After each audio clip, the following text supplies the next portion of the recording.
Hola, en este video voy a hablar sobre turbinas y compresores. Las turbinas y compresores comparten características similares, sin embargo se utilizan para cosas distintas. Una turbina utiliza la energía cinética de un gas o de un líquido para hacer rotar un eje y de esta forma ejercer energía mecánica sobre algo. Un compresor se utiliza para ejercer grandes presiones en un gas y comprimirlo, pero para poder lograr esto necesita un suministro de trabajo o trabajo de entrada. La relación de transferencia de calor en estos dispositivos es pequeña y la vamos a considerar siempre como cero a menos que se nos diga lo contrario. En el caso de los compresores es probable que no sea cero, pero no le agrega mucha dificultad al problema. El flujo de trabajo neto es diferente de cero debido a que todos hacen rotar un eje y es muy importante considerarlo. La energía potencial se puede aproximar a cero porque es despreciable en comparación a los otros cambios de energía que hay en el sistema. La energía cinética suele ser también despreciable. Puede que en las turbinas se nos diga que la tenemos que considerar, pero también puede que se nos mencione que no. En la mayoría de los casos no lo tenemos que considerar. Tenemos un flujo calórico igual a cero cuando se trate de un proceso adiabático. También un calor ganado o calor de entrada es un calor neto positivo y un calor perdido o calor de salida es un calor neto negativo. En cuanto al flujo de trabajo, en una turbina vamos a tener trabajo de salida y en un compresor vamos a tener trabajo de entrada. Por lo tanto, en la turbina el trabajo neto va a ser positivo y en el compresor va a ser negativo. Vamos a analizar el siguiente ejemplo. Entra vapor a una turbina adiabática a 10 megapascales y 500 grados Celsius a una tasa de 3 kilogramos sobre minuto y sale a 20 kilopascales. Si la salida de potencia es de 2 megawatts, determine la temperatura del vapor de salida despreciando los cambios de energía cinética y potencial. Ok, como ya les había recomendado en un video anterior, yo siempre hago un dibujo para poder posicionar aquellos datos que tengo a la entrada y aquellos que tengo a la salida, porque esto me ayuda mucho a visualizar qué datos necesito y con qué fórmulas o qué despejes tengo que hacer. Entonces conocemos la presión de entrada de 10 megapascales y la de salida de 20 kilopascales, la temperatura de entrada de 500 Celsius o 773 Kelvin. Vamos a hablar más adelante de por qué estos dos, que es lo mismo. Flujo másico de 3 kilogramos sobre segundo y un flujo de trabajo de 2 megawatts. Estos 2 megawatts sabemos que es trabajo de salida porque estamos hablando de una turbina. Entonces, considerando que el calor neto es igual a cero y la energía potencial y cinética se nos dijo en el problema que la consideráramos como cero, cancelamos todo aquello de la ecuación que no nos sirve y nos quedamos con la pura energía de salida. Aquí sucede algo curioso porque en la presentación, en la diapositiva anterior, se había dicho que cuando habláramos de una turbina, el trabajo neto iba a ser positivo. Y sí, el trabajo neto es positivo si solo ves lo que está adentro del paréntesis. Sin embargo, tenemos aquí este signo de la ecuación, por lo tanto, el trabajo de salida va a ser negativo. Y el trabajo de salida va a ser igual al flujo másico por la entalpía de salida menos la entalpía de entrada. Entonces, con los datos de la temperatura y de la presión podemos obtener la entalpía de entrada. Entonces, aquel dato que nos faltaría conocer sería la entalpía de salida y despejamos y dejamos sola la entalpía de salida y entonces nos queda que la entalpía de salida es igual al trabajo de salida negativo entre el flujo másico más la entalpía de entrada.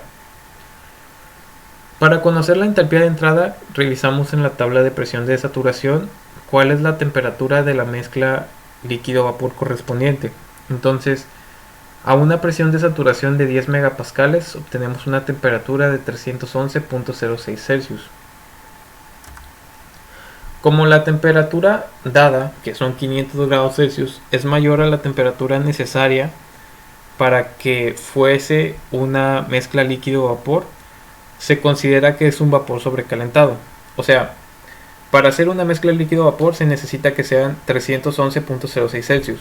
Y como nuestra temperatura es mucho mayor, son 500 grados Celsius, entonces estamos hablando de un vapor sobrecalentado. Y tenemos que irnos a la tabla de vapor sobrecalentado para seguir haciendo nuestro análisis. Ahora, en la tabla de vapor sobrecalentado buscamos la combinación de presión y temperatura que nos otorgue la entalpía de entrada, que es la que estamos buscando. Entonces, hay un bloque para 10 megapascales, que es la presión de entrada, y también 500 grados Celsius, y obtenemos la entalpía de 3373.7 kJ sobre kilogramo. Sustituimos este dato y los demás que tenemos en nuestra ecuación y obtenemos una entalpía de entrada de salida de 2707.0333 kJ sobre kilogramo. Entonces ya tenemos la entalpía de salida. Con el valor de esta entalpía y tomando en cuenta el valor de los 20 kilopascales, podemos determinar la naturaleza de la mezcla de salida. Para esto consultamos en la tabla de presión de saturación y con la presión dada encontramos la entalpía en el límite líquido y gaseoso, o sea, HF y HG. Ahora esto es muy simple. Nosotros obtuvimos una entalpía y las entalpías se relacionan con la temperatura y con la presión. Entonces nosotros sabemos cuál es la presión, pero no conocemos la temperatura. Antes de poder determinar la temperatura, tenemos que saber de qué se está tratando la salida, si se está tratando de un líquido comprimido, de un vapor sobrecalentado o de una mezcla líquido-vapor. Y por eso vamos a comparar nuestra entalpía de salida con la entalpía del líquido saturado y la HG. La entalpía de salida son los 2707.0333 kJ sobre kilogramo. La HF son 251.4 kJ sobre kilogramo. HG son 2609.7 kJ sobre kilogramo. Y dado que la entalpía de salida es mayor a la HG, estamos hablando de un vapor sobrecalentado. Entonces, se consulta en la tabla de vapor sobrecalentado, dentro de los 20 kilopascales, la temperatura que el vapor debería de tener a la salida, considerando la entalpía que tenemos. Entonces, al revisar las tablas, puede que encontremos el dato fácilmente, puede que tengamos que interpolar o puede que, como en este caso, vayamos a tener que hacer una doble interpolación. Esto quiere decir que nuestra entalpía se encuentra entre dos valores, pero no hay un bloque que nos lo dé. ¿A qué me refiero? Nosotros ocupamos 20 kilopascales. Ese es el único dato que nos da el problema y al principio, entonces es el dato en el que nos tenemos que basar. En base a ese dato y a nuestra entalpía, nosotros tenemos que encontrar una temperatura. Sin embargo, cuando revisamos en las tablas de vapor sobrecalentado, nos damos cuenta que no hay un bloque para 0.02 megapascales. 0.02 megapascales vendría siendo lo mismo que 20 kilopascales, pero no hay. Solamente hay de 0.01 megapascales y de 0.05 megapascales. Entonces, nos vamos a ir a la primera tabla, en este caso la de 0.01 megapascales, y vamos a buscar en las entalpías que vienen en la tabla nuestro valor. Entonces, no hay un valor exacto como era de esperarse, porque sería mucha coincidencia que ya encontráramos un valor exacto aquí. Entonces, vemos que nuestra entalpía se encuentra entre este valor y este valor, cada uno correspondiente a 100 y a 150, en este caso Kelvin. Entonces, pues vamos a tener que hacer una interpolación para conocer este dato. Entonces esto se hace muy fácil porque son los 2707.0333 menos 2687.5 entre este que vendría siendo el mayor menos el menor, por así decirlo, y esto va a ser igual a x menos 100 entre 150 menos 100. Ahora un tip que les quiero dar es aquí la temperatura aquí debería ser Celsius, entonces esto es un error, debería ser Celsius, pero bueno, no pasa nada.